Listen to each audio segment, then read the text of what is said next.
નમસ્તે વિદ્યાર્થી મિત્રો, તક્ષશિલા વિદ્યાપીઠ દ્વારા ચાલતા ઓનલાઈન લેક્ચરમાં હું ગીતા બારી આપનું હાર્દિક સ્વાગત કરું છું. વિદ્યાર્થી મિત્રો, આજે આપણે ધોરણ 9ની અંદર વિષય સંસ્કૃતમાં પદ્ય નંબર 12 સુભાષિત સપ્તકમ એટલે કે 7 સુભાષિતો એ પદ્ય છે એ ભણીશું. હવે આપણે પદ્યને ભણતા પહેલાં એનો પરિચય મેળવીએ તો કે સુભાષિત એટલે સુંદર યુક્તિ અથવા તો બોધવચન. સંસ્કૃતના સુભાષિતોની અનેક વિશેષતાઓ છે. એક તો આ સુભાષિતો ગાગરમાં સાગર ભરી દેતા લઘુ પદ્યો હોય છે, તેથી જનજનના કંઠે ગવાતા રહીને એ સતત વહેતા રહે છે અને વ્યક્તિને જીવનનું ભાથું એ પૂરું પાડે છે. બીજું કે સંસ્કૃત સુભાષિતો વૈદિક ભાવનાના પોષક અને તોષક છે તથા સાથે સાથે ભારતીય સંસ્કૃતિના ઉદાત્ત વિચારો અને સંસ્કારોના પ્રવાહક પણ છે. હવે આપણા પૂર્વજ વિદ્વાનોએ પોતાની દીર્ઘદ્રષ્ટિથી જે તે વખતે જે જીવન મૂલ્યોની પ્રાપ્તિ કરી હતી તેને આગામી પેઢી સુધી પહોંચાડવા માટે આ સુભાષિતોની રચના કરી છે અને તે પ્રજામાં સુપ્રસિદ્ધ પણ થયા છે. પ્રાચીન સમયના આ સુભાષિતો આજે પણ એટલા જ પ્રસ્તુત છે.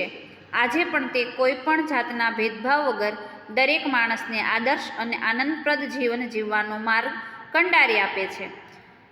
ગીરવાણ ગીરાના અણમોલ રત્ન સમાન 7 સુભાષિતોનો અહીં અભ્યાસ કરીશું અને સાથે સાથે આ સુભાષિતો દ્વારા જે બોધ મળે છે તેને પોતાના જીવનમાં નિષ્ઠાપૂર્વક ઉતારવાનો શુભ સંકલ્પ છે આપણે કરીશું. હવે આ પદ્યમાં 7 સુભાષિતો દ્વારા હવે નીચેના વિચારો પ્રસ્તુત થયા છે. પહેલી સુભાષિતની અંદર 5 બાબતો આપણે ધીમે ધીમે કરવાનું કહ્યું છે. માર્ગ કાપવો, ગોદડી સીવવી, પર્વત ઓળંગવો અને વિદ્યા તથા ધન મેળવવું. બીજી સુભાષિતની અંદર ચારિત્ર્ય, શૂરવીરતા, ઉદ્યમશીલતા, પંડિતાઈ અને મિત્રો આ 5 મોટો ખજાનો છે. ત્રીજામાં સંગઠન કે એકતા એ કલ્યાણકારી છે. ચોથી સુભાષિતની અંદર કહ્યું છે કે વાદળ દ્વારા મળતું જળ, આત્માનું બળ, આંખનું તેજ અને ધાન્ય જેવું બીજું કંઈ પ્રિય હોતું નથી. પાંચમામાં કહ્યું છે કે સત્ય, તપ, જ્ઞાન, અહિંસા, વિદ્વાનો પ્રત્યે સન્માન ભાવના અને ચરિત્રતા આ બધા વિદ્વાન માણસના આભૂષણો છે. છઠ્ઠામાં કહ્યું છે કે ઉત્સાહી અને ઉદ્યમી માણસ માટે બધું શક્ય બની જાય છે. સાતમું કહ્યું છે કે સારો પુત્ર કુળમાં એક અનન્ય દીપક જેવો હોય છે. હવે આપણે સુભાષિતનો શબ્દાર્થ સાથેનો અનુવાદ જોઈએ. પહેલી સુભાષિત છે શનેહ પંથા શનેહ કંથા શનેહ પર્વત લંઘનમ શનિર્વિદ્યામ શનિર્વિત્તમ પચેશતાથી શનેહ. શું કહ્યું છે કે આપણે અનુવાદના શબ્દાર્થ જોઈએ. શનેહ એટલે કે ધીમે ધીમેથી આ અવયવ છે. પંથા એટલે કે માર્ગ, રસ્તો. કંથા એટલે કે સ્ત્રી, જૂના કપડાથી બનાવેલી ગોદડી, સ્ત્રીલિંગનું રૂપ છે. કંથા શબ્દોનો અર્થ થાય ગોદડી. પર્વતસ્ય લંઘનમ ષષ્ઠી તત્પુરુષ સમાસનું રૂપ છે કે પર્વત ઓળંગવો. વિદ્યા ચ વિત્તમ વિદ્યા પ્રાપ્ત કરવી અને ધન કમાવવું. એતાની પદ્ય એટલે કે આ 5 બાબતો, શનેહ એટલે કે ધીમે ધીમે આ અવયવ છે. હવે આનો અન્વય જોઈએ તો કે શનેહ પંથાહ શનેહ કંથાહ શનેહ પર્વત લંઘનમ શનેહ વિદ્યા શનેહ વિત્તમ એતાની પદ્ય શનેહ. હવે આપણે એનો ગુજરાતી ભાષાંતર જોઈએ તો કે ધીમેથી માર્ગ કાપવો, ધીમેથી ગોદડી બનાવવી, ધીમે ધીમે પર્વત ઓળંગવો, ધીમે ધીમે વિદ્યા પ્રાપ્ત કરવી અને ધીમે ધીમે ધન કમાવવું. આ 5 બાબતો ધીમે ધીમે થાય છે. કઈ 5 બાબતો ફરીથી તો કે શનેહ પંથા શનેહ કંથા શનેહ પર્વત લંઘનમ એટલે કે ધીમેથી માર્ગ કાપવો કે માર્ગ કાપવાની અંદર ઉતાવળ ન કરવી, ધીમેથી ગોદડી બનાવવી. હવે આપણે જોઈએ કે આપણા ઘરમાં આપણા મમ્મી કે દાદીમાં હોય કે મોટા મમ્મી હોય તો એ જૂના કાપડમાંથી ગોદડી બનાવતા હોય છે તો કે ધીમે ધીમે બનાવી અને પર્વત છે એને ધીમે ધીમે ઓળંગવો. એવી રીતે ધીમે ધીમે વિદ્યા પ્રાપ્ત કરવી અને ધીમે ધીમે ધન કમાવવું, આ 5 બાબતો છે એ ધીમે ધીમે થાય છે. હવે આપણે બીજી સુભાષિત જોઈએ. શીલમ શૌર્યમના લસ્યમ પાંડિત્યમ મિત્ર સંગ્રહમ ઓચેર હરણિયાની પંચે તાન્યો નિધિ. શું કીધું છે કે શીલમ શૌર્યમ અનાલસ્યમ પાંડિત્યમ મિત્ર સંગ્રહ અચોર હરણિયાની એતાની પજ અક્ષય નિધિ. શીલમ એટલે કે ચારિત્ર, સારું ચરિત્ર, ઉત્તમ ચરિત્ર. શૌર્યમ એટલે કે વીરતા અથવા તો શૂરવીરપણો. અનાલસ્ય એટલે કે ન આલસ્ય, ન જ તત્પુરુષ સમાસનું રૂપ છે કે આળસનો અભાવ, ઉદ્યમશીલતા. પાંડિત્યમ એટલે કે પંડિતાય. મિત્ર સંગ્રહમ મિત્રાણામ સંગ્રહમ, ષષ્ઠી તત્પુરુષ સમાસનું રૂપ છે કે સારા મિત્રો રાખવા.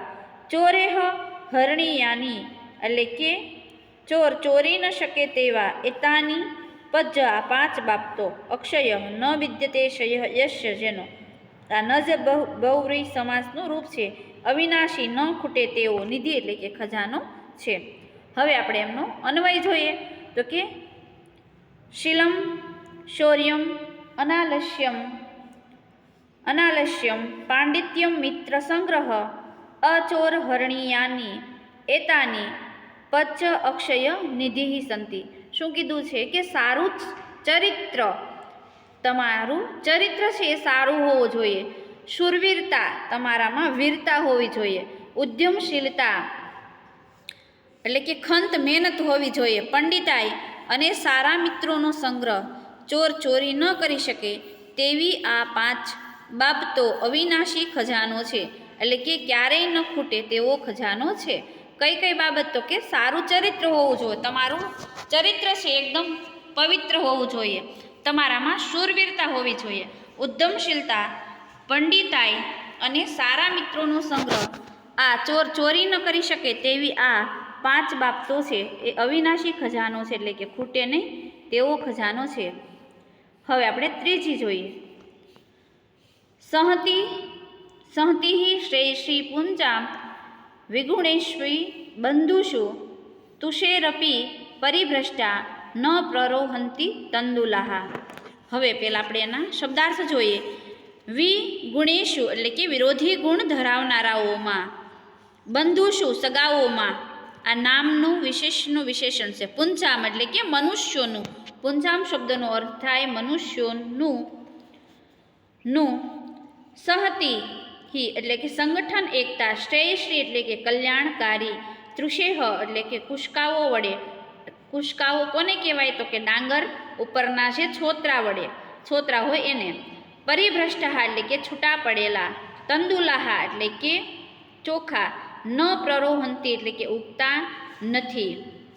હવે આપણે એમનો અન્વય જોઈએ.